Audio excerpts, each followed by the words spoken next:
Sintabi po sa mga hindi kumakain ng baboy. For this video ay may bago na naman tayong cravings at ang ating gagawin ngayon ay magluluto tayo ng inihaw na pork belly sa kawali. Narinig nyo ba yun? Sa kawali mga pre. Tamang narinig mo pre. Pero bago ang lahat, papakaluan muna natin ang pork belly ng 15 minutes kasama ng mga pampalasa. Tapos imamarinate natin yan mga pre. 15 minutes lang para manuot lang yung mga pampalasa sa loob. Ito na, magpainit ka na ng kawali mga pre. Hindi pala natin nalagyan na ng mantika mga pre. Kusang kakatas yan mga pre. Kanang muduga ba?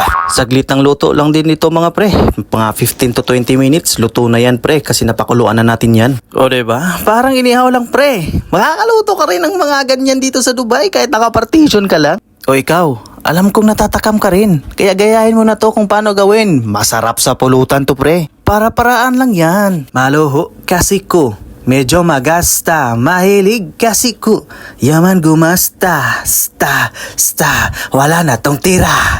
Wag yung gamitin yung audio ko ha, baka makapered kayo.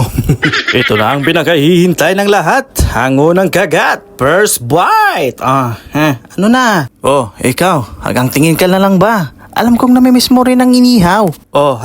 Nagka-ideya ka na. Pwede mo rin itong gawin sa inyo, pre. Nakakasawa naman kasi puro chichirya na lang yung pulutan sa inuman. Ito, pulutan sa akin. Sa'yo alak, tara.